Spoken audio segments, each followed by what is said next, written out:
Hi friends, welcome to my channel. எல்லோரும் எப்படி இருக்கிறீங்க? இன்றைக்கி நம்ம வீடியோவில் என்ன பார்க்க போகிறோம் அப்படின்னா, முட்டை மிளகு வறுவல் பார்க்க போகிறோம். ஏற்கனவே நம்ம மிளகு வறுவல் ஒன்று போட்டிருக்கோங்க அங்கே வீடியோ. அதுலேருந்து கொஞ்சம் வித்தியாசமாக இருக்குது. எங்கள் பொண்ணு இதை ட்ரை பண்ணியிருக்காங்க. வாங்க எப்படி செஞ்சாங்கிறத வீடியோ உள்ளார போய் பார்த்துருவோம். இந்த மிளகு வறுவல் செய்கிறதுக்கு நான் 5 முட்டையை வந்துட்டு கொஞ்சமாக உப்பு போட்டு வேக வச்சு எடுத்துகிட்டு வந்திருக்கேங்க.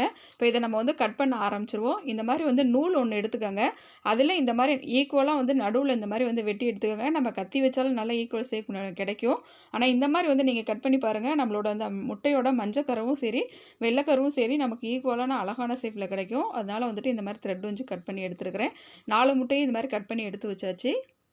பெரிய வெங்காயம் பெரிய சைஸாக ஒன்று எடுத்து இந்த மாதிரி பொடியாக கட் பண்ணி எடுத்து வச்சுருக்கிறேன். மீடியம் சைஸ் தக்காளி ஒரு தக்காளி இந்த மாதிரி கட் பண்ணி எடுத்து வச்சுருக்கேன். கொஞ்சமாக கருவேப்பிலை 2 பச்சை மிளகாய் எடுத்து இந்த மாதிரி வந்து கீரி எடுத்து வச்சுருக்கிறேன். இப்போ நம்ம இதை வந்து செய்ய ஆரம்பிச்சிருவோம்.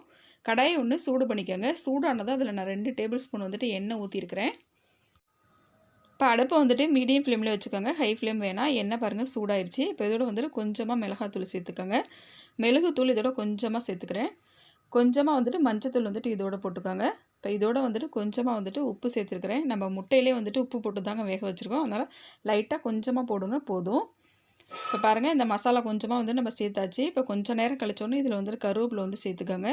கருவேப்பிலை நல்லா வந்துட்டு பொரிய ஆரம்பிக்கட்டும். பொரிஞ்சதுக்கப்புறம் இதை இந்த மாதிரி வந்துட்டு மிக்ஸ் பண்ணி விட்டுட்டு இப்போ நம்ம எடுத்து வச்சுருக்கோம் பார்த்தீங்களா, முட்டை 2ஆக கட் பண்ணது, அது எல்லாத்தையும் வந்துட்டு இதில் ஒன்று ஒன்றா இந்த மாதிரி வந்து போட்டுக்கோங்க. ஃபஸ்ட்டு அடிப்பகுதியே இருக்க மாதிரி வந்து நீங்கள் முட்டை இந்த மாதிரி போட்டுக்கோங்க. நம்ம முட்டை போட ஆரம்பித்தோடனே வந்துட்டு அடுப்பை வந்துட்டு இப்போ சிம்மில் வச்சுக்கோங்க. நம்ம ஃப்ளேம் வைக்க வேணாம். சிம்மில் வச்சுட்டு இப்போ இதை வந்துட்டு நம்ம முட்டையை வந்து கொஞ்சம் பொரித்து எடுத்துகிட்டு அதுக்கப்புறம் வந்துட்டு நம்ம இந்த பெப்பர் மசாலா வந்து செய்ய போகிறோம். நான் ஏற்கனவே நம்மளோட சேனலில் வந்துட்டு இந்த முட்டை மிளகு வறுவல் போட்டிருக்கேன். அதோட கொஞ்சம் வித்தியாசமாக என் பொண்ணு ட்ரை பண்ணியிருக்காங்க.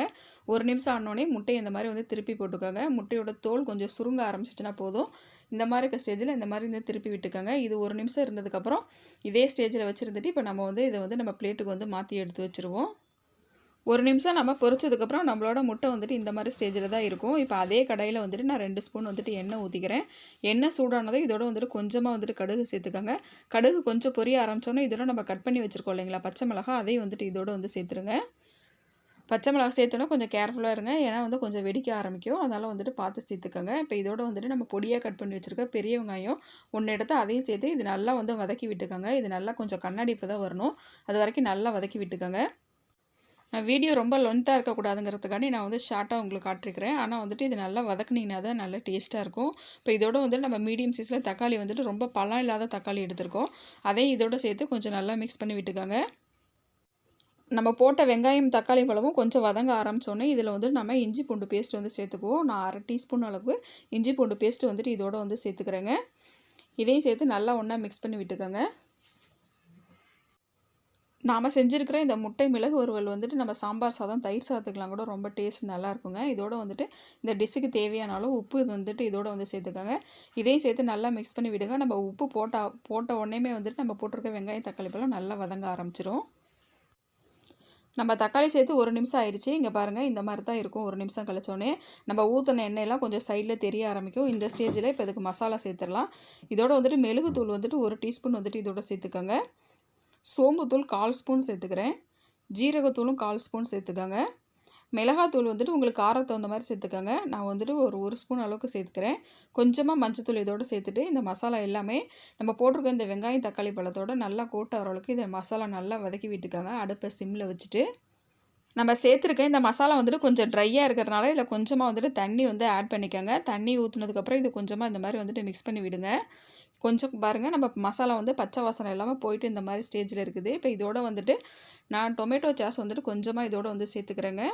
இது ஆப்ஷனல் தாங்க, உங்களுக்கு வேணா நீங்கள் சேர்த்துக்கலாம். இதை சேர்த்திங்கன்னா கொஞ்சம் வந்துட்டு ஸ்வீட்னஸாக இருக்கும். அதனால தான் நான் டொமேட்டோ சாஸ் கொஞ்சம் இதோட வந்துட்டு சேர்த்துக்கிறேன். இதை நல்லா இந்த மாதிரி கலந்து விட்டுருங்க. இப்போ இந்த ஸ்டேஜில் லாஸ்ட்டாக வந்துட்டு நம்ம ஒரு மசாலா சேர்க்க போகிறோங்க. இதில் வந்துட்டு 1/4 டீஸ்பூன் அளவுக்கு கரம் மசாலா இதோட சேர்த்துக்கோங்க. இந்த ஸ்டேஜில் தான் வந்து நம்ம கரம் மசாலா சேர்க்கணும். சேர்த்துட்டு இதை மிக்ஸ் பண்ணி விட்டுட்டு நம்ம ஏற்கனவே பொரிச்சு எடுத்து வச்சுருக்க முட்டையை வந்துட்டு இதில் வந்து போட்டுருங்க. முட்டை எல்லாத்தையும் நம்ம உடையாத அளவுக்கு இந்த மாதிரி வந்து ஒன்று ஒன்றா தனித்தனியாக எடுத்து வச்சுக்கோங்க. எடுத்து வச்சுட்டு இதை கொஞ்சம் நேரம் கழிச்சாலும் லைட்டாக இந்த மாதிரி மிக்ஸ் பண்ணி விடுங்க. ரொம்ப உடஞ்சிற அளவுக்கு கிண்டாதீங்க. ஏன்னா ஆல்ரெடி நம்ம ஏற்கனவே வந்துட்டு முட்டையை பொரிச்சிருக்கோம். அதிலே வந்துட்டு நல்லாவே வந்துட்டு இது வெந்திருக்கும். லைட்டாக இந்த மாதிரி வந்து கிண்டி விடுங்க. 2 சைடும் இந்த மாதிரி வந்து திருப்பி விட்டு நம்மளோட எடுத்தால் நம்மளோட இந்த முட்டை மிளகு வறுவல் ரெடி ஆயிருங்க. நான் ஒரு மெத்தடில் ட்ரை பண்ணேன். அதையே கொஞ்சம் வந்து டிஃப்ரெண்ட்டாக என் பொண்ணு வந்து ட்ரை பண்ணியிருக்காங்க.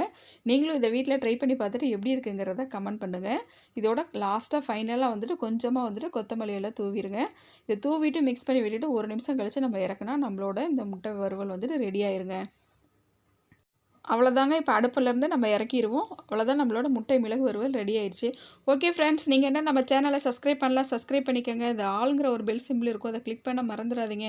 அப்போ தாங்க நான் போடுற ஒவ்வொரு வீடியோ உங்களுக்கு நோட்டிஃபிகேஷனாக வருங்க. தேங்க்ஸ் ஃபார் வாட்சிங்.